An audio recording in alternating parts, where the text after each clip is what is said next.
This is the best of the week on Relevant Radio. Human life is precious, and we need to defend it, and sometimes to even fight for it. This morning, we'd like to focus on where the pro-life movement has been in the past several years and where it will go and how we need to pivot our strategies in this post-Roe America. Joining us live is Morning Air contributor Kristen Hawkins, the president of Students for Life of America and Students for Life Action, with much more about the pro-life movement and to share some of the larger conflicts that pro-life activists are facing currently. Kristen is a Catholic Christian, a wife, a mother, a grassroots activist, author, speaker, and a human rights advocate who has coordinated a national team that serves over 1,400 Students for Life chapters in all 50 states, and she's trained well over 163,000 young people through this fantastic work of Students for Life. Kristen, thanks so much for joining us once again. It is great to be with you here in this crucial time of our summer pledge drive. Thanks for having me. I'm honored to be here. Well, basically, a good part of your adult life has been dedicated to the ending of abortion. Let's look at the pro-life movement, where it has been since you started working in this movement and where it is today. You know, when I started Students for Life 17 years ago, actually this week, our vision was very clear to create a grassroots groundswell, the ground troops needed to lead America in the next phase of the pro-life movement after Roe versus Wade would be reversed. And when I think back to the beginning of Students for Life, beginning of those 17 years, I can't help but think about just where we were. So many thought that reversing Roe was going to be impossible, that Planned Parenthood would be always an untouchable entity. But thanks to work from our friends at Center for Medical Progress and David Daleiden, you'll notice they're very quiet in the media these days, and for good reason. They know the pressure that comes upon them for the racist history, the racist business practices, their gruesome business practice of continuing to sell baby body parts.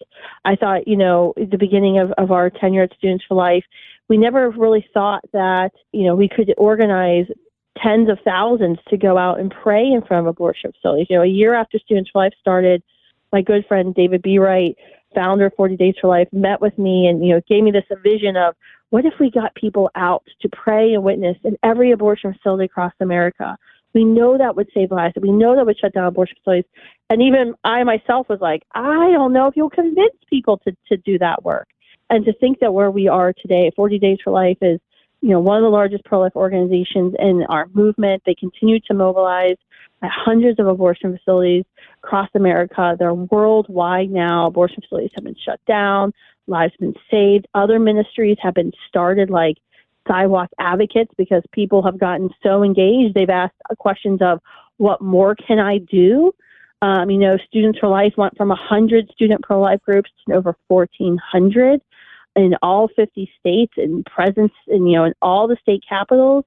We've seen enormous grassroots growth in the pro-life movement. I think we've seen a lot of growth in the momentum of this movement, of making these incremental gains. When we can, in Washington, under Republican pro-life presidents, in the Democrat years, when we have pro-abortion absolutist extremists in office, we focus on the states and where we can make the most progress. One defeat in the one area doesn't stop the movement. We continue to march forward. Speaking of the states, can you talk briefly about that battle at the state level? Here we are, Sure. More than a year after Dobbs. Well, abortion is a federal, state, and a local issue, and that needs to be demanded of anyone running for office, by the way, John. Anyone who's seeking to become president of the United States or run for U.S. Senate, they must understand abortion is an issue at all levels of our government. But when we're talking about the states, Roe versus Wade's reversal in the Dobbs decision said that states now may also be involved. So, allowed now states to really take an interest and have that interest in protecting those vulnerable other citizens. So we've seen tremendous progress. In fact, one of the most unreported stories this fall after the election, there was all these things about, the pro-life movement hurt the GOP's red wave. No, that wasn't true. Candidates who ran away from the pro-life issue were confusing the pro-life issue. They lost. candidate to embrace the pro-life issue. They were unapologetic, won. In fact, we went back to state legislatures with more pro-life majorities, stronger pro-life majorities. That's why we saw in Wyoming, our chemical abortion ban was passed, signed into law. In South Carolina, we saw another heartbeat bill that protects babies with beating hearts that's signed into law to reverse the their state Supreme Court's decision. Florida signed into law a Heartbeat Protection Act, which was huge because they were one of the largest abortion states going into the spring. We've seen a lot of progress in the states, and that momentum, we're going to keep growing upon it, especially now we look at all these states that are going to ballot referendums where we'll be outspent dramatically, where we can go into states and demand that, the medical licensure board not grant licenses to doctors and nurses who are violating the federal Comstock law and other laws to commit abortions.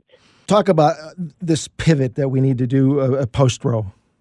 Post-Roe, we have a lot to do. First things first, we need to show people, our neighbors, how much we care in the pro-life movement. I think this is one of our biggest challenges when, trying to convert and change minds on the abortion issue. People don't care how much you know until they know how much you care, right? That's the John Maxwell adage.